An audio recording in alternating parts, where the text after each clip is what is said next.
मोह कब कम हो गया, कोई नहीं बता पाएगा। क्यों?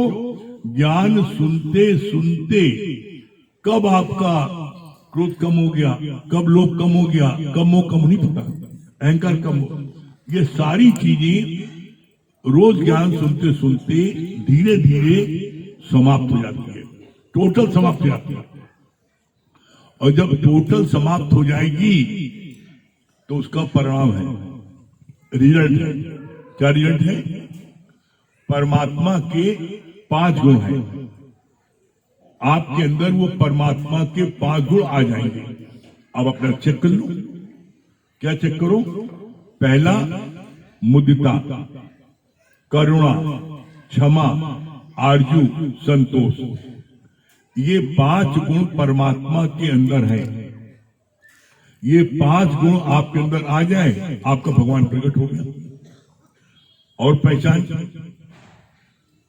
जो सद्गुरु होता है उसके जीवन में भी दुख सुख आता है, उसके जीवन में लाभ हानि होता है, उसके जीवन में मरण और जन्म होता है, उसके जीवन में भी मान अपमान होता है, सब होता है।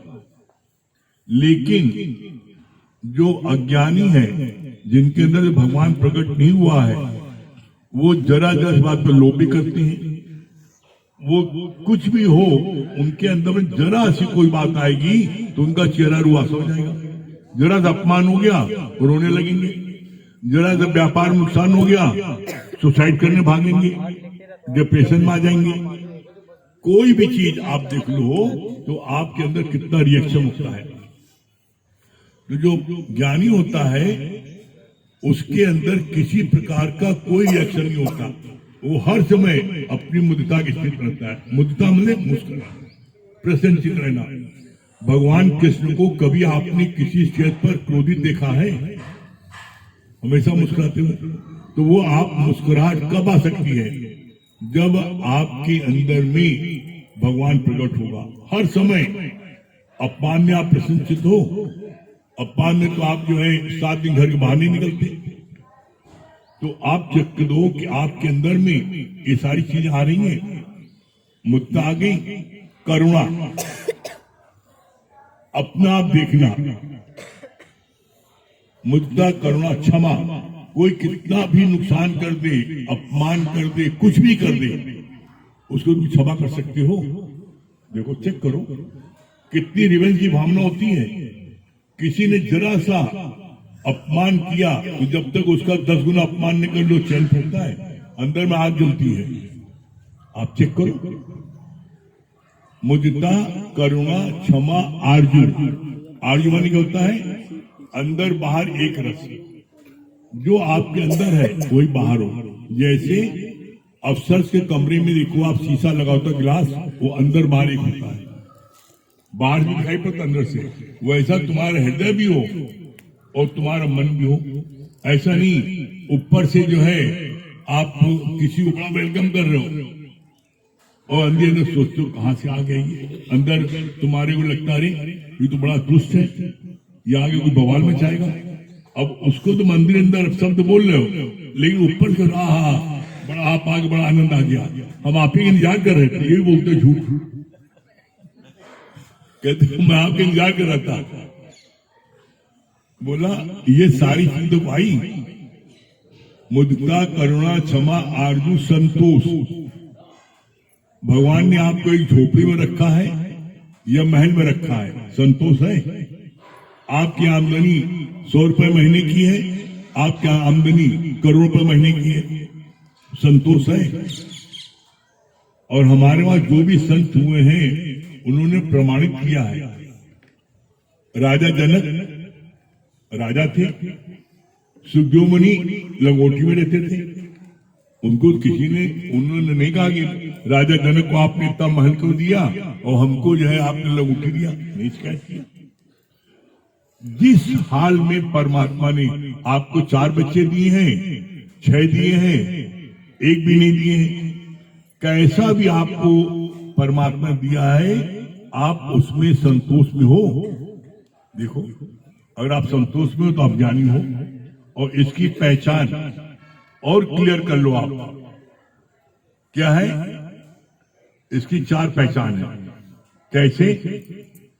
पहला मूढ़ अज्ञानी, दूसरा जिज्ञासु, तीसरा ज्ञानी और चौथा ब्रह्मज्ञानी।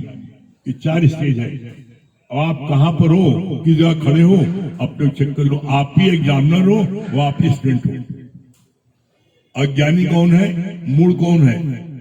जो किसी प्रकार की कोई बात जीवन में हो गई, अपमान किसी ने आप कर दिया, तो आपके कलेजे पर लकीर खिंच जाती है और जीवन पर्यंत मिटती नहीं।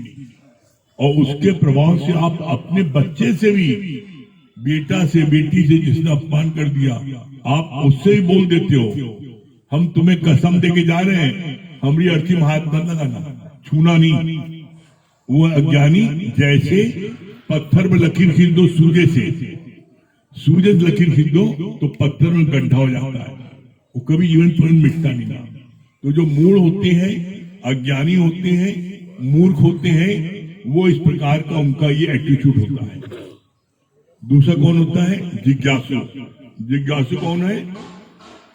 जब जीवन में किसी ने अपमान किया, नुकसान किया, और उस समय आप बड़े विस्तृत हो गए, और उस समय आपने गुरु से पूछा, गुरु जी मेरा इसने अपमान किया है, मेरा इसने बड़ा पैसा हड़प लिया है, कुछ भी, हमको अंदर बड़ा दुख हो रहा, मैंने तो कभी आज तक किसी साथ बुराई नहीं की, लेकिन मेरे साथ इसने इतना बुरा किया। तो जब गुरु से आप पूछते हो तो गुरु आपको समझाता है। क्या समझाता है? उसका शुक्राना मानो कि तुम्हारे को उसने अपमानित किया, नुकसान पहुंचा, शुक्राना मानो। क्यों? इसलिए कि तुमको अब मुक्ति मिल सकती है। जो तुम पिछले जन्म में कर्म करके आए थे, उसने तुम्हारे उन कर्मों को क्या किया?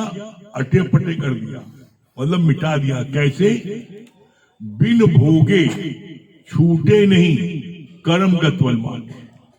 जो कर्म आपने करके आए हो, उसका भुगतान तो आपको करना ही पड़ेगा। बिन भोगे छूटे नहीं कर्म गतवल मान। इसका प्रमाण है, क्या प्रमाण है? जब बच्चा जन्म लेता है, अभी तो उसने कोई कर्म नहीं किए। एक बच्चा जो है भिखमंगे घर जन्म लेता है, और एक बच्चा राजा घर जन्म लेता है, उसने भी कोई कर्म नहीं किया ना। तो कैसे ऐसा हो गया? उसके पिछले जन्मों का कर्म फल। यहां पर इसीलिए गीता में एकदम स्पष्ट शब्दों में लिखा है,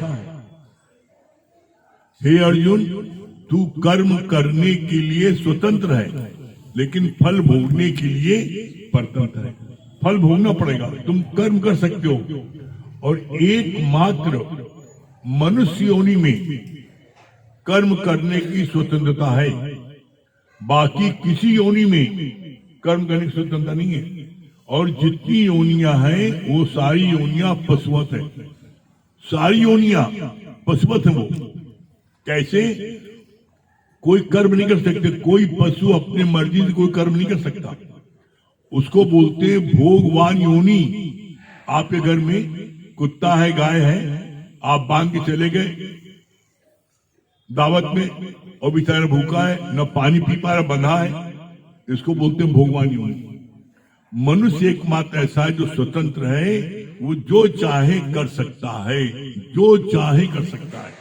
तो ऐसे में अब आपके सामने है, क्या है? आप चाहो तो सत्कर्म करके, आप चाहो तो ज्ञान सुन करके मुक्ति को प्राप्त कर सकते हो, और चाहो बदकर्म करके फिर नरक में आ सकते हो। 84 लाख तुम्हारी मर्जी है। परमात्मा ने तुमको एक मौका दिया है, ये मत सोचना तुमको मनुष्य शरीर दिया है ऐसे मिल गया है। बड़े भाग्यशाली हो जो तुमको मनुष्य मिला है। क्यों मिला है? बोला नहीं, बड़े भाग्य मानुष तन पावा, ये बड़े भाग्य से मनुष्य मिला है। आगे बोला है, कबहुक कर करुणा नर देही और देत ईश बिन हित सने। तुम्हारा कोई क्लेम नहीं था, परमात्मा ने कृपा करके तुमको मनुष्य तन दिया है। अपने को जानो, पहचानो और एक हो जाओ। लेकिन अगर तुमने अपने को नहीं जाना, नहीं पहचाना, तो फिर इसी 84 लाख योनियों में भटकोगे। मर्जी तुम्हारी है। यहां पर हम लोगों का सत्संग नहीं, हमारा चलता है गीता ज्ञान का क्लास। और गीता इसको बोलते हैं ब्रह्म ज्ञान। ब्रह्म ज्ञान जो है, इसकी हर एक को जरूरत है। बिना ब्रह्म ज्ञान के हर कोई धोखा खाए, और चाहे निस्दिन पूछे और पिछाए। आप दुनिया की सारी पढ़ाई कर लो, दुनिया की सारी पढ़ाई कर लो, आप डॉक्टरेट कर लो, अंग्रेजी में, हिंदी में, ज्योग्राफी में, सब में कर लो, लेकिन तुमने ब्रह्म ज्ञान नहीं लिया, गीता ज्ञान नहीं लिया, तो तुम अधूरे रहोगे। कैसे? उसका प्रत्यक्ष प्रमाण आपने अपने खानदान में, अपने परिवार में, मोहल्ले में देखा होगा।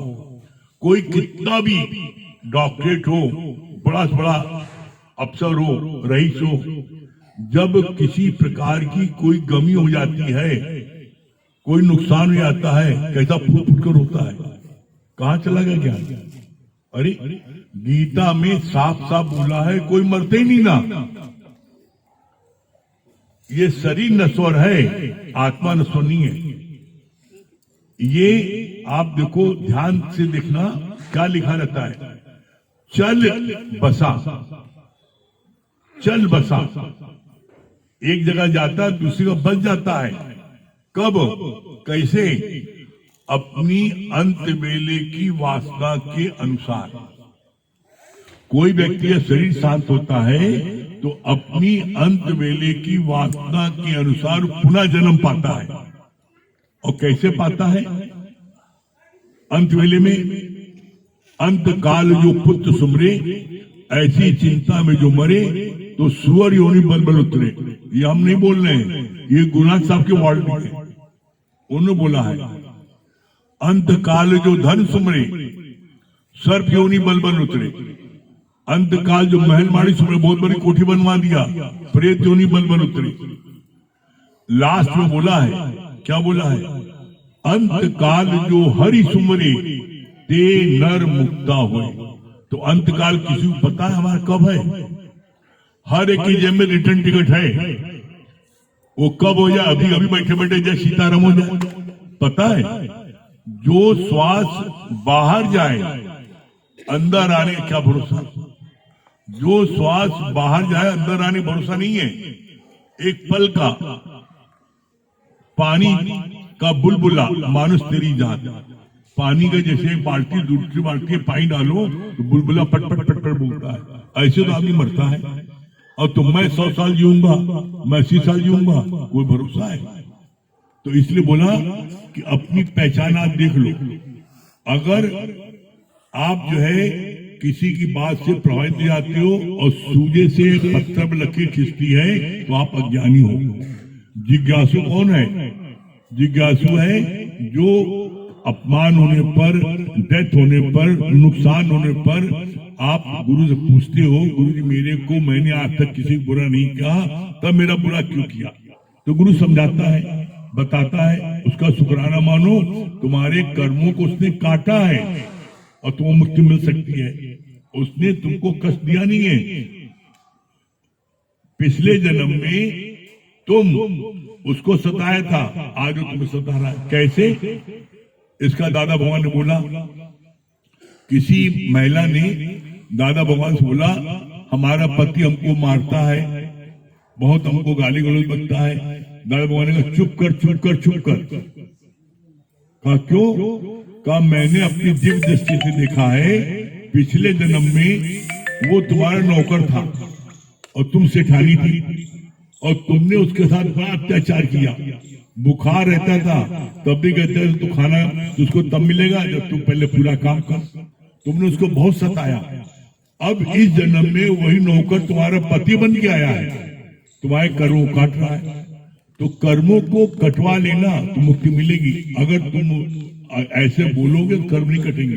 तो यहाँ पर गुरु से पूछ करके जब आपको क्या करते हो, तो गुरु से पूछते हो, गुरु बताता है कि तुम्हारे कर्मों फल है, इसको हंस के भोग लो। ज्ञानी भोगे हंसते और ज्ञानी भोगे रोए, हंस के भोग लो। और तीसरा कौन है? ज्ञानी। ज्ञानी कौन है? तुमको किसी ने अपमान किया, नुकसान किया, और जैसे पानी में लकीर खींचो, पानी में लकीर खींचो तो आगे लकीर खींचती है, पीछे और मिटती जाती है, आगे खींचते जाओ पीछे मिटती जाती है। तो ज्ञानी को किसी से सहायता लेने की आवश्यकता नहीं पड़ती। जैसे इन्वर्टर, बत्ती गई इन्वर्टर ऑन हो गया, वैसे किसी ने आपका अपमान किया, तुरंत बटन दबा, इसका शुक्राना है मैंने पिछले जन्म में इसका अपमान किया था, आपके मुख से एक शब्द नहीं निकलेगा। क्या हुआ? तुरंत पानी में लकीर खींचा, आगे खींचते गए, पीछे मिटती गई। आप देखो आप कैसी स्थिति है। और फिर चौथी क्या है? ब्रह्म ज्ञानी।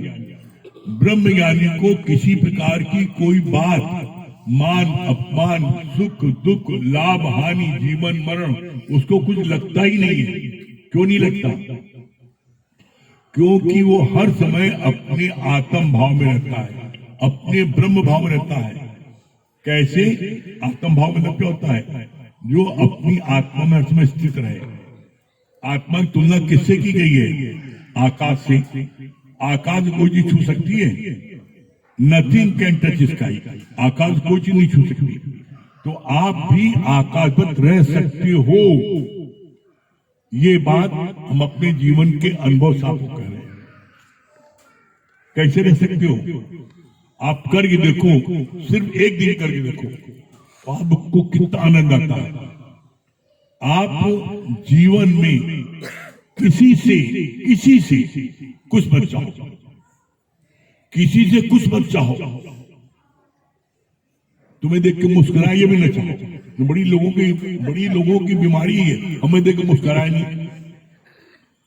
अरे न मुस्कुराए, उसका मुंह ऐसा है, क्या करोगे? अरे तुम मुस्कुरा दो। आप जीवन में किसी से कुछ नहीं चाहो, ये बात अपने जीवन के अनुभव से कह रहे हैं। आप अपनी तरफ से हर एक को मुस्कुराहट देते जाओ, अपनी तरफ से प्यार देते जाओ।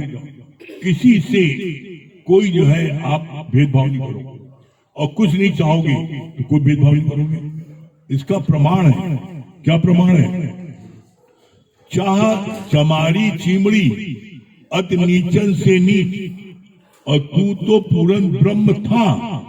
यदि चाहना हो, एक चाहना तुम्हें जो है ब्रह्म से जीव बना देती है, और चाहना की पूर्ति के लिए गलत साधन उपयोग करती हो तो तुम्हें जो है क्या है, जीव से हैवान बना देती है।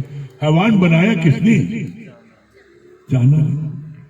अब फिर अपने मन से बात करो कि जिस चीज की तुम चाहना कर रहे हो वो चाहना पूरी भी हो जाए। चलो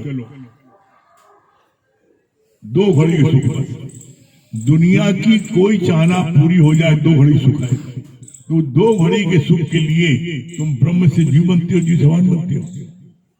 हमारे कहने से सिर्फ एक दिन आप प्रातः काल उठो और ये बोलो, हे गुरु आपका लाख लाख शुक्राना है, आपने इतना सुंदर शरीर दिया, इस शरीर से दिन भर जो सेवा लेनी वो ले लेना, कोई चाहना मत करो।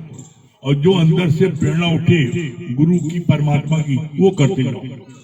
दिन भर आप देखो कितने प्रसन्नचित्त रहोगे, आपके मन में किसी प्रकार की कोई विक्षेपता नहीं आई। करके देखो, और अगर आनंद न मिले तब कहना गारंटेड ज्ञानी है। और ये आप सब लोग आज सुन रहे हो, गीता का 18वां अध्याय चल रहा था, जिसमें ये लास्ट में भगवान कृष्ण ने अर्जुन से पूछा है 18वें अध्याय में कि मैंने तुमको इतना ज्ञान सब सुनाया, तुमने क्या फील किया? भगवान से क्या बोला अर्जुन ने? आपके आध्यात्मिक ज्ञान को सुनकर अब मैं सारे संशय भ्रम मेरे दूर हो गए, अब मैं अपनी निष्ठा में हूं और मुझे अपनी स्मृति हो आई है, मैं कौन मैं जान गया हूं। तो ऐसे में आज आप सब भी अपने को जानो, आप कौन हैं। आपने भी ट्रेन का आखिरी डिब्बा पकड़ लिया है, तो जिसने भी ट्रेन आखिरी डब्बा पकड़ लिया है वो सब मुक्त होंगे। अपनी मुक्ति की चिंता नहीं करो। जितने यहाँ बैठे हैं, जितने सुन रहे हैं, वो सब मुक्त होंगे, गारंटी है। क्यों बोला है गुरु जी ने, ब्रह्म ज्ञान की एक बूंद मस्त करे दिन में। और ज्ञान सब ज्ञान नहीं, ब्रह्म ज्ञान का ज्ञान जैसे गोला तोप का साफ करे मैदान। तुम्हारे सारे विकार आज से साफ। अब तुम आज से परमात्मा हो गए। आज से अपने को जानना, आज से मुक्त स्वरूप हो, अपने जानना, और ऐसा जानोगे आपको आनंद की प्राप्ति होगी। धन्यवाद। हेलो, प्रेमियों की तरफ से आगे अमित भैया बताएंगे। प्रेमियों की तरफ से एक आग्रह है कि आप सबको एक बार फिर से नाव में बैठा दीजिए, उसके बाद हम लोग अमित भैया के पास चलते हैं। अच्छा चलिए भाई, वो प्रेमियों के आग्रह को नहीं टाला जा सकता। और हमारे दिल्ली, फरीदाबाद, बनारस, रुड़की, बहुत शहरों से जो प्रेमी आए हैं, सभी का यहाँ पर स्वागत है, वेलकम है। और गुरु की नाव बहुत बड़ी है, सब लोग बैठ सकते हैं। सब लोग बैठेंगे और गुरु की नाव पार हो जाएंगे। विशाल नाव है, ठीक है।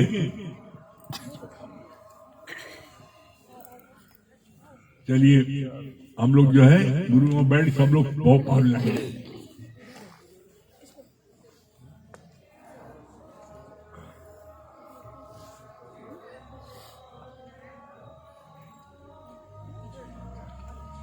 राम नाम की नैया लेकर सतगुरु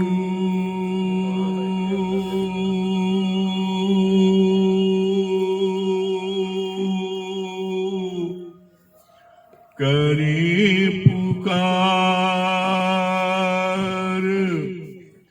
आओ मेरी नैया में ले जाऊंगा भव पार।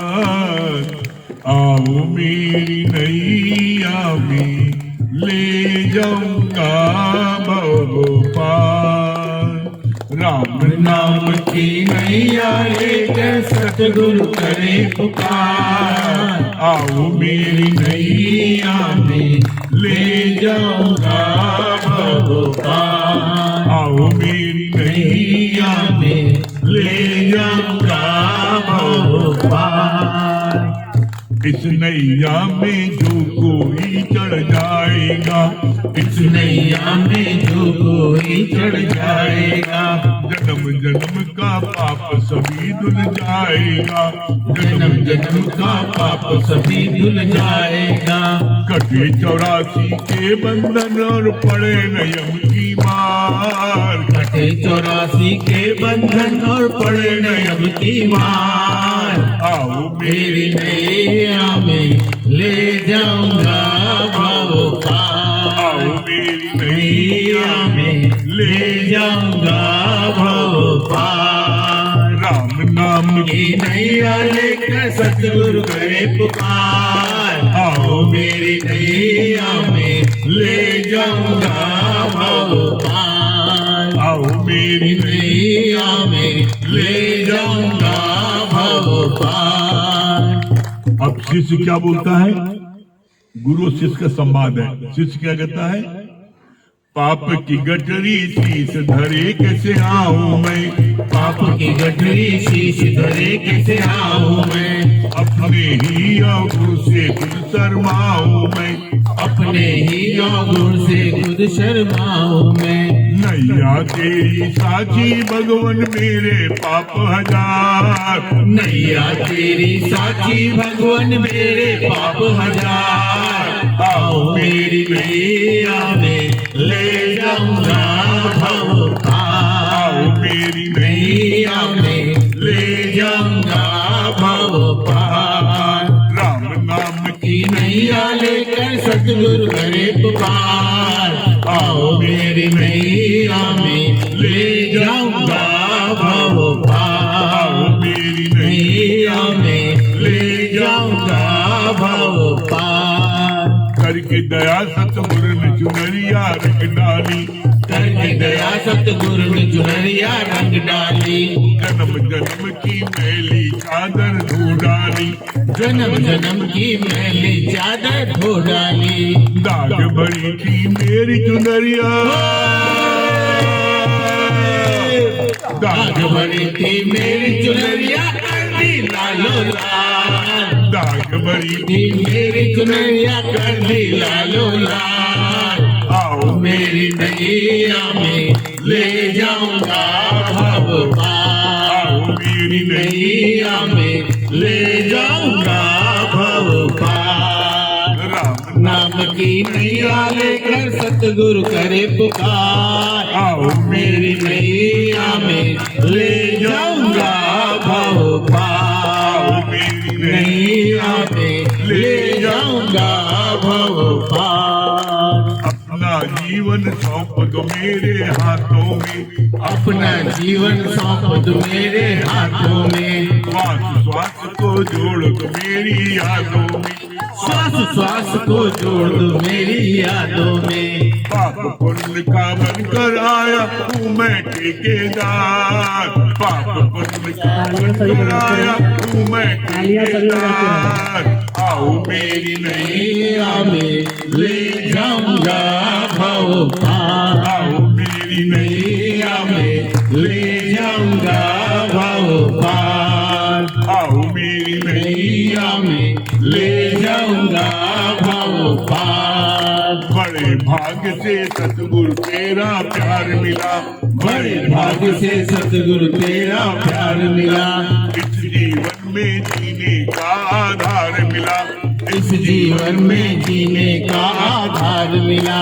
लगी डूबने बीच बवर में, लगी डूबने बीच भंवर में आगे केवनहार। लगी डूबने बीच भंवर में आगे केवनहार। आओ मेरी नैया में ले जाऊंगा भव पार। आओ मेरी नैया में ले जाऊंगा भव पार। राम नाम की नैया लेकर सतगुरु करे पुकार। आओ मेरी नैया में ले जाऊंगा भव पार। आओ मेरी नैया में ले जाऊंगा भव पार। आओ मेरी नैया में ले जाऊंगा भव पार। सभी लोग भोपाल आज हो गए। अब अमित भैया बताएंगे, अमित भैया।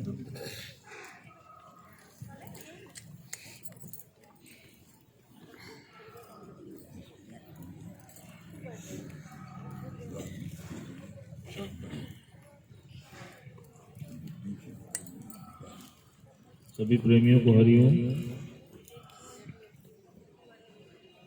देखिए, भाव पार कब होगा, तो मन में ये भाव आ रहा था, प्रेम जब गुरु से हो गया तो समझ खेल शुरू हो। तो खेल तो शुरू हो गया, तभी सब यहाँ उपस्थित हुआ।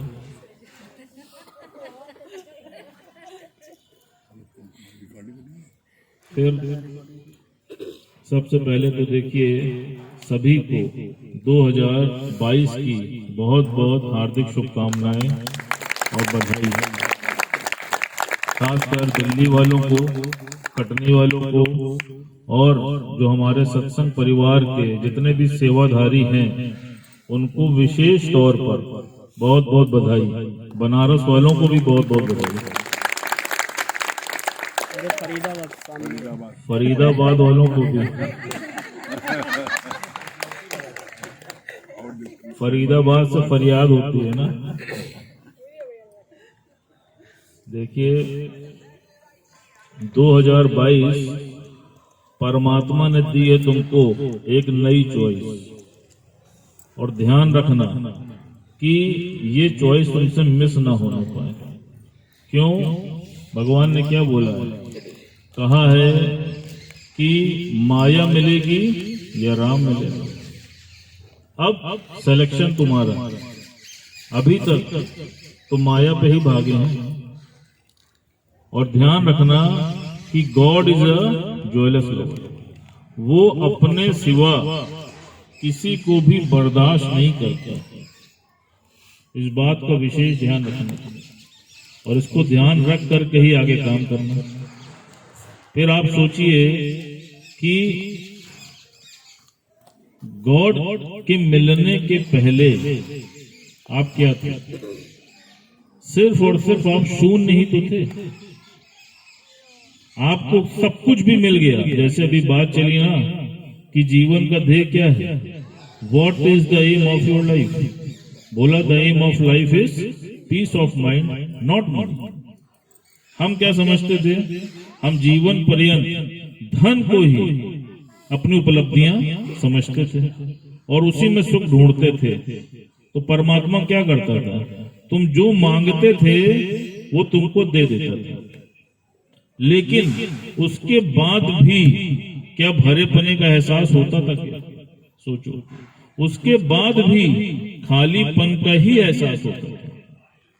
और ये प्रमाण है, आप देख लीजिए, जिनके पास अपार संपदा है, क्या उसके बाद भी धन कमाने की जो उनकी आसक्ति है वो खत्म हो गई है क्या?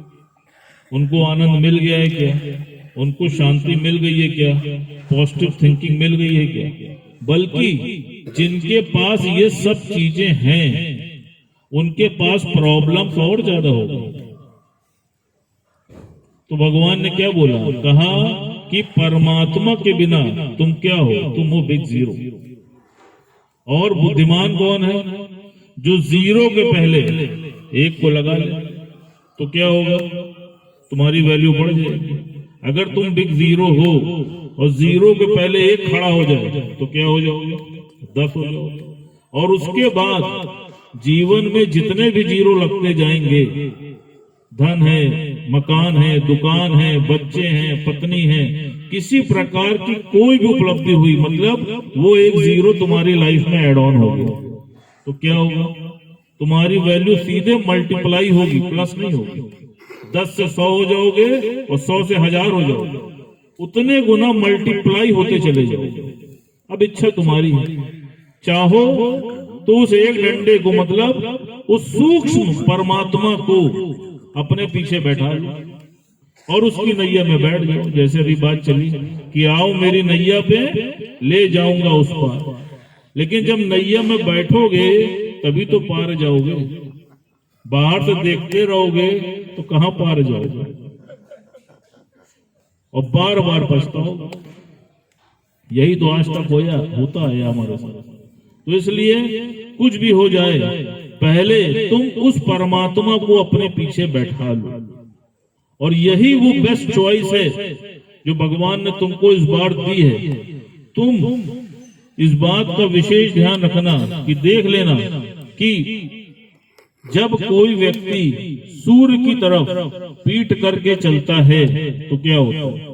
परछाई उसके आगे आगे भागती है और वो जीवन पर्यंत कभी भी उस परछाई को पकड़ नहीं पाता। और जब गुरु हमारे जीवन में आता है तो वो क्या कहता है? वो तुम्हारा मुख सूर्य की तरफ कर देता है।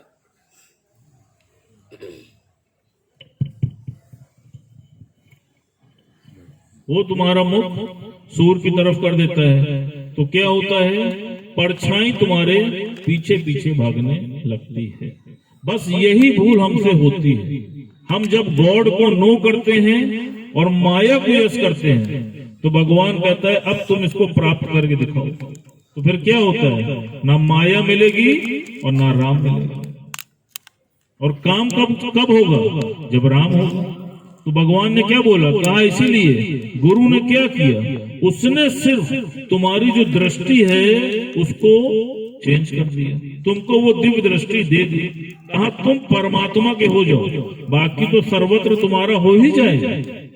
और आप सोचो ना, कभी आपने कल्पना की है कि भगवान के एक अंश मात्र से उत्पन्न ये तीनों लोकों की माया, अब यहां की तो माया की बात ही छोड़ दो, भगवान ने बोला तीनों लोगों की माया वो कहां से उत्पन्न हुई है? वो हुई है परमात्मा के एक अंश से। और आप सोचो उसका भी कोई बहुत छोटा सा अंश हमारे और आपके पास होगा, पूरा तो किसी के पास भी नहीं होगा, उसी में ही तो वेरिएशन है और वो जीवन भर रहेगा। फिर आप सोचो कि जो खुद अपूर्ण है, माया जो भगवान के एक अंश से क्रिएटेड है, तो वो खुद अपूर्ण है। तो जो खुद अपूर्ण है वो तुमको पूर्ण आनंद और शांति कहां से दे सकती है? और जिसको वो साक्षात परमात्मा ही प्राप्त हो जाए तो उसका ये माया क्या बिगाड़ सकती है? अब ये सारा सिलेक्शन भगवान ने तुम्हारे हाथ पे छोड़ दिया।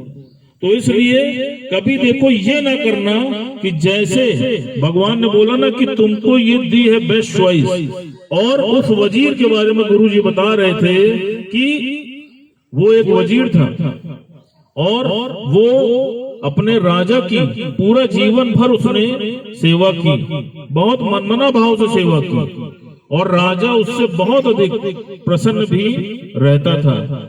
लेकिन जब उसका अंत समय आया तो राजा के मन में भाव आया कि इसने मेरी बहुत अधिक सेवा याचना की है, तो क्यों ना मैं इसको कुछ धन धान्य से फलीभूत कर दूं। तो राजा उसके पास पहुंचा और बोला, कहा कि मैं तुम्हारी सेवा से अत्यधिक प्रसन्न हूं और मैं तुम्हें बहुत ढेर सारा धन देना चाहता हूं, तुम जो बोलो देने को तैयार हूं।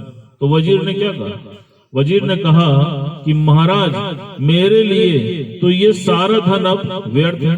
क्यों? क्योंकि मैं तो अब इस दुनिया को छोड़ के जाने वाला हूं, अब मैं इसका क्या करूं?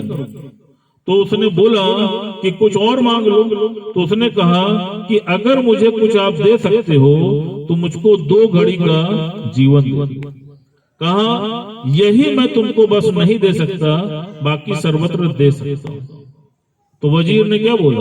कहा महाराज आप ऐसा करिए, मुझको एक कागज और कलम लाकर दे दीजिए। तो जब उसको दिया तो वजीर ने उस कागज पर अपने खून से लिखा। क्या लिखा? कहा जिस राजा की मैंने उम्र भर सेवा की वो मुझको 2 घड़ी का जीवन नहीं दे सका, और जिस परम पिता परमेश्वर ने मुझको पूरा जीवन दिया उसको मैं 2 घड़ी का जीवन नहीं दे सकता। तो अब आप सोच लो कि ये जो कुंठा है, ये जो भावना है, ये आपके जीवन में भी ना आने पर, इसीलिए भगवान ने बोला, कहा कि इस बार जो करके आए हो उसको छोड़ दो, लेकिन आगे, अब तो आगे की तरफ देखो। और फिर देखिए कि ये नया साल है तो हर नई चीज हमको अच्छी लगती है ना, जैसे नया साल अच्छा लगता है, नई गाड़ी अच्छी लगती है, नए लोगों से मित्रता करना अच्छा लगता है, नए कपड़े अच्छे लगते हैं। तो इसी प्रकार जब परमात्मा भी नई नई लीलाएं रचता है तो तुम क्यों दुखी हो जाते हो? क्यों नहीं उसको एक्सेप्ट कर पाते? वो भी तो नई नई लीलाएं रच रहा है, क्यों वहां पर तुम निगेटिव हो जाते हो? फिर देखिए जीवन को सुखमय बनाने के लिए जो ये ब्रह्म ज्ञान है, ये आप समझ लीजिए सबसे अधिक इम्पोर्टेंट है। एक बार 4 सहेलियां आपस में लड़ रही थी, तो जब वो लड़ रही थी तो उधर से एक संत गुजरा और उसने देखा कि चारों में आपस में विवाद हो रहा है। उसके मन में भाव आया कि क्या बात है। वो गया और उसने पूछा कि क्या कारण है, क्यों लड़ाई हो रही है। तो सब ने बोला कि लड़ाई इस बात की है कि ये कह रही है ये बड़ी और ये कह रही है ये बड़ी। तो पहली से पूछा कि तुम कौन हो? तो उसने क्या बोला? उसने कहा मैं भूख हूं, मैं सबसे बड़ी हूं, अगर मैं ना हो तो जीवन आगे बढ़ ही नहीं सकता। कहा नहीं, ये सत्य नहीं है। क्यों? क्योंकि व्रत के दिनों में बहुत से लोग भूखे रहते हैं, लेकिन उसके बाद भी जीवित रहते हैं। कहा दूसरी ने बोला, कहा तुम कौन हो? कहा मैं प्यास हूं, अगर पानी ना मिले तो आपका जीवन नहीं चल सकता, आप मर जाएंगे।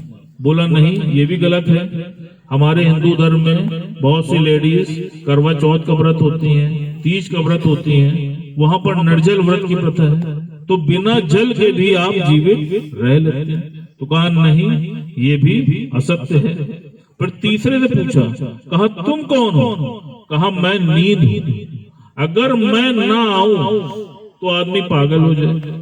और सही बात है। आप देखिए कि जिसको नींद नहीं आती, आप उससे एक बार मिल के देखिए, कैसे उसका चेहरा बुझा बुझा सा रहता है, कैसे वो उदास रहता है, कैसे पागल सा हो जाता है। नींद के लिए कितने लोग जतन यतन करते हैं। तो उससे पूछा, तो संत ने बोला, कहा नहीं, बहुत से लोग जो नाइट ड्यूटी करते हैं वो तो रात भर जगते हैं, लेकिन फिर भी कर लेते हैं। तो कहा नहीं, ये भी असत्य है। फिर चौथे से क्या पूछा? उसने कहा तुम कौन? उसने कहा मैं हूं आशा, अगर मैं जीवन से चली जाऊं तो समझ लेना कि जीवन ही समाप्त हो। उसने कहा ये बिल्कुल सत्य बात है। तो इसीलिए भगवान ने क्या बोला, जीवन में अगर तुम्हारे आशा खत्म हो जाए तो सोचो फिर क्या बचा? फिर बचा निराशा ही निराशा। तो जीवन से कभी भी आशा को मत जाना, और वो जो आशा है वही तुमसे देखो रोज नित्य नए कर्म कराती है कि नहीं कराती। कोई बिजनेसमैन है, वो सुबह उठता है, उसके मन में नया भाव आता है कि आज भी मैं नए ढंग से कारोबार कर सकता हूँ और ज्यादा व्यापार कर सकता हूँ, तो वो आशा ही उसको कार्य करने के लिए प्रेरित करती है। कोई बच्चा है, वो पढ़ाई कर रहा है, उसके मन में एक नई उमंग, नया उत्साह, नई आशा है ना कि मैं इस चीज को अचीव कर सकता हूं। तो जब उसके मन में ये भाव आता है तो देखो क्या होता है, वो उस तरफ अग्रसर होता है कि नहीं होता है। तो इसीलिए भगवान ने बोला, कहा कभी भी आशा को जाने मत, हमेशा पॉजिटिव सोचना। गुरु ने बोला है, always think about positive, think for the best and prepared for the worst. तुम्हारे हाथ में क्या है? तुम्हारे हाथ में अच्छा सोचना है ना, तो तुम बुरा क्यों सोचो? और फिर गुरुजी ने क्या बोला? कहा ये जो मनुष्य है ये काहे से बना है? कहा देखो ये जो मनुष्य है ये मट्टी से बना है।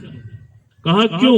कहा भगवान मनुष्य को सोचो सोने का बना सकता था, तांबे का बना सकता था, पीतल का भी बना सकता था, लेकिन उसने मनुष्य को मट्टी का ही क्यों बनाया? क्यों? क्योंकि मट्टी में ही वो शक्ति है कि वो किसी भी चीज को प्रकट कर सकती है। आप देखिए मट्टी के अंदर आप फल का बीज बोते हैं तो क्या फल निकलता है, और कितनी मात्रा में निकलता है। आलू का बोते हैं तो आलू निकलता है। जिस चीज का आप बीज डालते हैं वो चीज मल्टीप्लाई होके आपको मिलती है। तो भगवान ने इसी प्रकार मनुष्य का जो ये शरीर है वो मट्टी का बनाया। कहा क्यों? कहा तुम जैसा संकल्प का बीज अपने इस शरीर में डालोगे, मतलब जो भी संकल्प करोगे वो अवश्य पूर्ण हो जाएगा। तो तुम क्यों गलत संकल्प करते हो? अपने से पूछ के देखो, क्यों नहीं तुम पॉजिटिव संकल्प करते हो, अच्छा संकल्प करते हो? और अपने अनुभव से ही सीख लो, आज जहां कहीं भी पहुंचे हो या जिस स्थिति में भी बैठे हो, तो उसका संकल्प किसने किया? तुमने संकल्प किए ना कि मुझको व्यापारी बनना है, तो तुम व्यापारी बने कि नहीं बने? तुम अधिकारी तो नहीं बने। क्यों? क्योंकि तुमने संकल्प व्यापारी बनने का किया था। भगवान ने कह दिया था हो गए व्यापारी। तो तुम पहले ही क्यों नहीं बनने का संकल्प करते हो? भगवान ने क्या बोला? You are already God. Dada Bhagwan ने बोला है ना, मान ना मान तू है भगवान। अब इससे बड़ी पदवी इस धरती पे कहीं है क्या? बता दो। भगवान से बड़ी तो कोई पदवी नहीं है ना। परमात्मा तुमको भगवान के बराबर पद दे रहा है और तुम क्या कहते हो? नहीं मैं तो इंसान ही थी। आप बताइए। ये सबसे बड़ी विडंबना है। इस पे भगवान एक बड़ा ही अच्छा दृष्टांत बता रहे थे। बोला, कहा कि एक बार एक संत समाधि लगाए बैठा और वो अपनी समाधि में लीन था।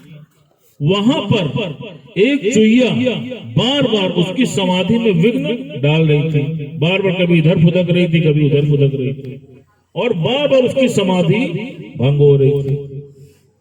तो जब संत की समाधि भंग हुई तो उसके मन में भाव आया कि चलो इसका जीवन में उठा देता। तो संत ने क्या किया? संत ने उस चुईया को आशीर्वाद देकर एक कन्या का रूप प्रदान कर दिया, और अब वो जो कन्या थी वो उस संत के साथ सेवा करती थी और रहने लगी।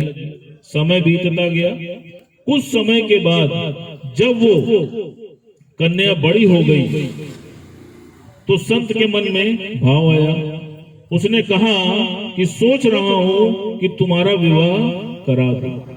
तो कहा ठीक है। कहा किससे विवाह करोगी? तो कन्या ने बोला कि जो सबसे अधिक शक्तिशाली है मैं उससे विवाह करूंगी। तो संत बोला कि सबसे अधिक शक्तिशाली तो सूर्य है, तुम सूर्य से विवाह कर लो। कहा नहीं। कहा सूर्य से भी अधिक अगर कोई शक्तिशाली है तो वो कौन है? कहा सूर्य को बादल ढक लेता है, तो सूर्य से अधिक शक्तिशाली तो बादल हो गया। तो संत ने बोला तो क्या बादल से? कहा नहीं। कहा बादल को हवाएं बहा के ले जाती हैं। तो कहा क्या हवा से? कहा नहीं। कई हवाएं जो हैं वो पहाड़ को नहीं चीर पाती हैं। तो कहा पहाड़ से? कहा नहीं। कई पहाड़ को तो चूहा काट देता है। तो कहा ऐसा है, मैं विवाह चूहे से करना चाहती हूं। तो सोचिए आप कि भगवान ने उसको कहां बैठाया था? उसको चुईया से बनाया था कन्या, और वो अपने कर्मों के कारण, अपनी आसक्ति के कारण, अपने स्वभाव के कारण वापस कहां आ गई? वो वापस उसी चुईया के वेश में आ गई। यही सेम प्रॉब्लम एग्जैक्टली हम सबके साथ होती है। भगवान ने तुमको इस धरती का सम्राट बना के भेजा, और तुम क्या होते हो? तुम बार बार जीव बन जाते हो। तुम बार बार किसी के पिता बन जाते हो, किसी के पुत्र बन जाते हो, किसी के भाई बन जाते हो। और जब कभी भी कुछ बनते हो, देखो भगवान ने बोला है ना, रखोगे अधिकार तो मिलेगी धिक्कार। ध्यान रखना। तो इसलिए कभी भी किसी पर अधिकार मत रखना, और जहां पर अधिकार रखना है गॉड के प्रति, वहां पर रखते नहीं, वहां पर विश्वास कमजोर कर लेते हैं, और अपनी नादानियों से बार बार इस देह की स्थिति में आ जाते हो। तो इसलिए अभी भी मौका है, विश्वास मानिए। भगवान ने इसीलिए 2022 भेजा है, और अपनी चॉइस को सिर्फ परमात्मा में ही लगा ले। और जिसको राम मिल गया तो फिर उसको तो सर्वत्र मिल गया, और जो ऐसा करेगा वो देखिए आनंद ही आनंद में रहेगा। हरि ओम। बहुत अच्छा आनंद भैया, जिन्होंने अपनी चॉइस ठीक कर ली है तो उनके जीवन में कोई प्रॉब्लम आएगी नहीं, क्योंकि समस्याएं हम ही चुनते हैं, नहीं तो समस्याएं आए ना। अब जैसे कोरोना आया और कोरोना में लगा कि क्या कैसे होगा, इतनी बड़ी आफत आई थी और लगा हम लोग का सत्संग वगैरह बंद हो जाएगा, लेकिन ऑनलाइन ने एक ऐसा जुनून पैदा किया लोगों में। और जैसे हम रोज देखते हैं कि लोग कभी मुंबई से, झांसी से, काटी से, अलग अलग शहरों से लोग जुड़ते हैं, दिल्ली से, तो ऐसा लगता है कि गुरुजी का ज्ञान इतना तेजी से फैल रहा है। उतना ज्यादा तो पहले नहीं होता था। भाई ऑफलाइन है तो ऑफलाइन में केवल शहर के लोग आते हैं, लेकिन यहाँ हम देख पा रहे हैं कि यहाँ शहर से बाहर के भी लोग हैं। तो ये ऑनलाइन का बहुत बड़ा करिश्मा रहा है। तो ऑनलाइन बीच बीच में हमें बहुत से प्रेमी ऐसे मिले जिनका भाव बहुत अच्छा लगा। तो इस बीच में हमारी दिल्ली के एक प्रेमी है पूजा जी, पूजा भाभी, तो आप अनुभव बताएं, और इनका भाव बहुत अच्छा है। तो पूजा भाभी ये दिल्ली की हैं, और ये लोग कई लोग आए भी हैं दिल्ली से, तो सभी का स्वागत है प्रयागराज में।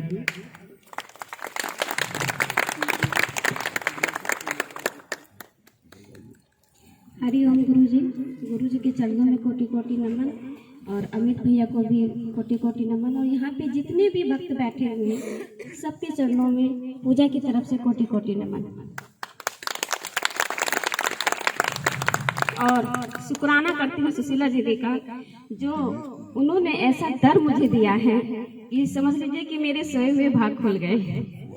और जब इससे पहले भी मैं यहाँ पर आई हुई थी दीदी के संग, लेकिन वो भाव से नहीं थे जो आज है। आई तो थी यहाँ पर सिर्फ दीदी के यहाँ घूमने के लिए। उस टाइम दीदी ने कहा कि चलो सत्संग में चलते हैं, तो बड़ी है मान रखने के लिए मैंने कहा चलो ठीक है।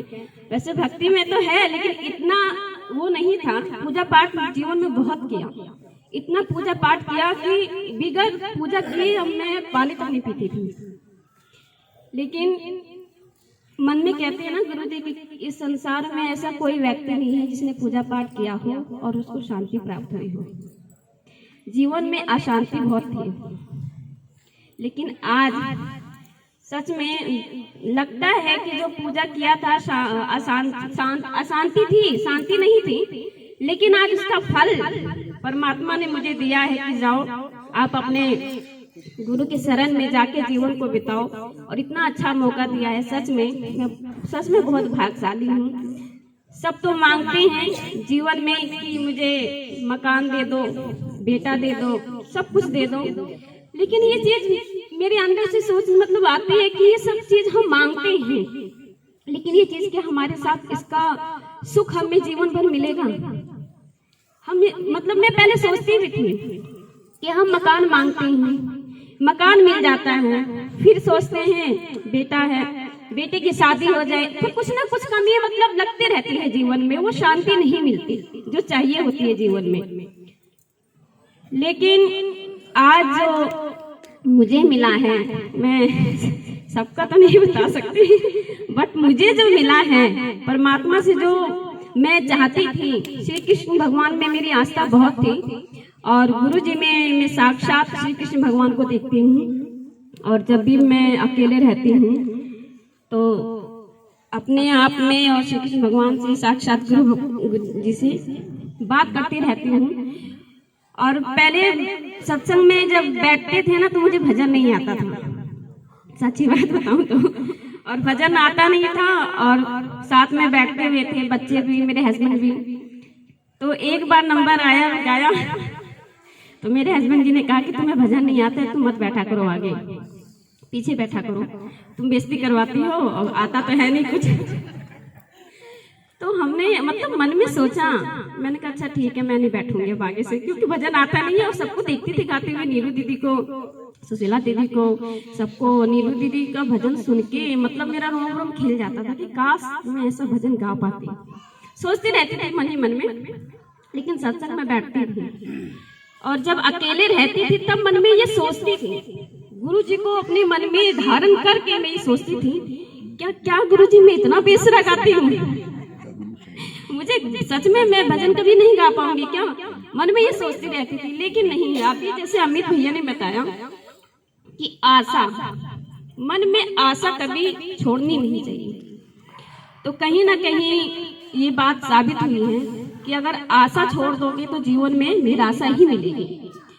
लेकिन जब बैठे सत्संग सुनते रहे और धीरे धीरे पूजा पाठ भी छूट गया, और गुरु जी का सत्संग सुनते सुनते सुनते सुनते भजन मतलब सुनती थी और सबको गाते हुए देखती थी, तो मन में इतना उत्साह होता था कि काश मैं भी ऐसा गा पाऊं, खासकर नीलू दीदी को देख के। और जब भजन फिर मैं लिखती थी, शॉप गुरु की कृपा से एक छोटी सी शॉप है, वहाँ मेरे को बैठना होता है, तो वहाँ बैठती थी और भजन सुनती थी, तो लिखती थी, लिख के उसको गाना। फिर मैं सोचती थी नहीं मैं नहीं गा पाऊंगी, लेकिन फिर अंदर से मतलब जब गुरु जी को धारण कर लिया मन में, तो अंदर से प्रेरणा होती थी नहीं तुम कर सकती हो। और लिख के, और रात में जब सब सो जाते थे, मैं अंदर से वैसा मन में लेटी हुई थी, नींद नहीं आती थी, लेट के बस ये सोचती थी गुरु जी अब मैं आपको आप मेरे सामने बैठे हुए हो और मैं ये भजन आपको सुना रही हूँ, आप मुझे बताइएगा कैसे है। ये मेरे अनुभव हुआ है मेरे जीवन का, कोई यकीन नहीं कर सकता, लेकिन मेरे साथ जो हुआ है आज मैं अपना अनुभव बता रही हूँ। लगातार मुझे जो भजन अच्छा लगता था, खासकर मुझे तो ज्यादातर भजन वही अच्छे लगते हैं जिसमें शांति अपार, और ऐसा भजन जो गुरु के प्रति गाओ तो आंखों में से आंसू छलक जाए। गाती रहती थी, गुनगुनाती रहती थी, बच्चे भी कहते हैं, हस्बैंड भी कहते हैं, क्या तुम रात भर सोती नहीं हो क्या? लेकिन ऐसा भी हुआ है कि सुबह भजन लिखा और रात को मैंने सुनाया है। ये मेरे लिए तो गुरु की कृपा है, इतनी कृपा है कि शायद अभी तक किसी को नहीं मिली होगी ये, कि दिन में लिखा और रात को नंबर भी आ गया और गुरु जी को सुना भी दिया। कि जब मैं चाहती थी कि गुरु जी आज ये भजन मुझे बहुत अंदर से हो रहा है, मैं सुनाऊं आपको, तो नंबर उस दिन नंबर भी आ जाता था और सुना भी देती थी। और अभी का अनुभव मैं बता रही हूँ, कुछ ज्यादा दिन का नहीं है, जस्ट परसों का है। ट्रेन में जब हम आने वाले थे, उस दिन मेरी तबीयत खराब हो गई थी, बहुत ज्यादा मुझे अंदर से लग रहा था कि मैं ना जाऊं, लेकिन कहीं ना कहीं गुरुजी से मिलने की जो तड़प है, बोले चलो कुछ भी हो जाते हूँ। जब यहाँ आए सत्संग सुने, अच्छा लगा। और वो दर्द हमने दीदी को बताया भी था कि मेरे शरीर में इतना दर्द हो रहा है, इतनी प्रॉब्लम है। उन्होंने बताया अभी तो तुम इतना नाच रही थी, योगा कर रही थी, वो दर्द कहाँ गया देखा गुरु के प्रेम में। मैंने कहा हाँ दीदी ये तो बात सही है कि गुरु के प्रेम में तो सब कुछ भूल जाते हैं। और जब रात में हम लोग आ रहे थे, ठंडी तो थी ज्यादा ही, बहुत ज्यादा ठंड लग रही थी, लेकिन हमने खाना वाना खा के और सब लेट गए थे, बट मुझे नींद नहीं आ रही थी। वो नींद क्यों नहीं आ रही थी? क्योंकि बस अंदर से वो तड़प, पता नहीं क्यों उस रात को मेरे को इतनी बेचैनी क्यों। मेरे साथ में कम से कम नहीं तो जिस डिब्बे में मैं जहाँ बैठी हुई थी, मेरे साथ 10 लोग तो जरूर होंगे, लेकिन किसी को महसूस नहीं हुआ ये चीजें जो मैंने महसूस की है। मैं अपने बेटे को लिटा के और उसको सुला के मैं कंबल में सर को लपेट लिया मैंने, और अंदर से भजन, गुरु के भजन को गुनगुनाने लगी। और गुनगुनाते गुनगुनाते मैं बहुत तेज रो पड़ी। मुझे खुद समझ में नहीं आया कि हे परमात्मा मेरे अंदर इतनी तड़पन क्यों, जबकि मुझे पता है कि मैं गुरु जी के पास ही जा रही हूँ और मिलने ही जा रही हूँ, उनके दर्शन के लिए ही जा रही हूँ। लेकिन उस रात इतनी तड़प मैंने अपने जीवन में देखी है कि जैसे मछली को अगर पानी में से निकाल दो, और उस तरीके से तड़पन सिर्फ गुरु जी के लिए इतनी प्रति। सब मांगते हैं मकान, धन, दौलत, लेकिन मैं गुरु जी से हाथ जोड़ के ये मांगती हूँ कि हे गुरु जी मुझे मेरी भक्ति दे देना, क्योंकि इस भक्ति का अधिकार मेरा है, इसे कोई नहीं छीन सकता। मैं हर जीवन में मैं यही मांगती हूँ कि हे गुरु जी आपके प्रति मेरी भक्ति हमेशा बनी रहे, क्योंकि घर, मकान, पति, बेटा सब कुछ छीन सकता है, लेकिन परमात्मा के प्रति भक्ति कोई नहीं छीन सकता, खुद भगवान भी नहीं छीन सकते। अगर भक्ति मन में हो तो भक्ति को दिखाया नहीं जा सकता, अंदर दिल के अंदर छुपा के रखा जाता है, और जितना छुपाओगे वो तड़पन गुरु के प्रति, परमात्मा के प्रति उतना ही होता जाएगा। देखने में तो बस मनुष्य लगते हैं कि हमने मनुष्य जाति में जन्म लिया है, लेकिन अंदर से जो परमात्मा को हमने वास कर रखा है वो हर एक इंसान नहीं देख सकता। सिर्फ हमारे गुरु जी और भगवान और भक्त के जो रिश्ते होते हैं, कहीं ना कहीं भगवान ढूंढ ही लेते हैं, वरना इलाहाबाद यहाँ आना कई चक्कर हुआ है, लेकिन अपनी भक्ति से मैं अनजान थी। करती तो पूजा थी, मैं पूजा पाठ इतना किया मैंने जीवन में, लेकिन जो भक्ति मेरी कहीं छूटी हुई थी, श्री कृष्ण भगवान की एक मूर्ति घर में ला के मेरे हस्बैंड कहते थे हमारा अपना मकान नहीं है, हम नहीं लेके आएंगे, क्योंकि बार बार इधर से उधर उठाना अच्छी बात नहीं होती। लेकिन बिटिया की जिद थी, हमने कहा ठीक है जैसी आपकी इच्छा, अगर आप ऐसे ही आना चाहते हैं तो ऐसे ही सही। लाके हमने रखा। हमने कहा भगवान जैसी सेवा होगी स्वीकार कीजिएगा। लाके आज उन्हीं की कृपा से है जो साक्षात वो गुरु के रूप में हमें मिले हैं, और उनका लाख लाख शुक्राना करते हुए है परमात्मा आप सदैव हुई ऐसे हम लोगों के साथ रहिएगा, और कुछ मिले या ना मिले बस अपनी भक्ति हमें जरूर दीजिएगा। बहुत अच्छा। बाकी मैं कुछ नहीं कह सकती। जो आपने भजन बनाया था, प्रेमियों को वाला भजन सुनाइए। पूजा भाभी हमारी ये दिल्ली की है, बहुत ही प्रेमी है। ये मन के उद्गार है। मीरा को और भी जो भक्त थे हम लोगों ने नहीं देखा था, लेकिन मीरा यही सब तो है, यही है सबरी, यही है मीरा। इन्हीं के अंदर से तो परमात्मा प्रकट होता है। इसके लिए स्पेशल कुछ और थोड़ी आएगा जिसको हमने देखा ही नहीं था। ये है इनके अंदर से प्रकट होता है। तो हम सब वो भजन सुनते हैं जो इन्होंने बनाया था।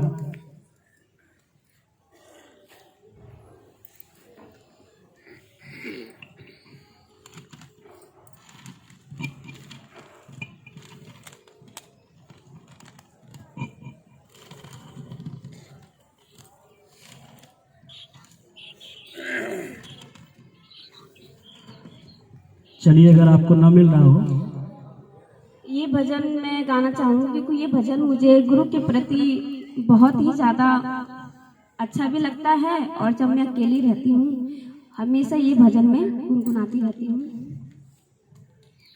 श्वास देना गुरु इतनी तो कम से कम, श्वास देना गुरु इतनी तो कम से कम, तुमसे मिलने से पहले ना निकले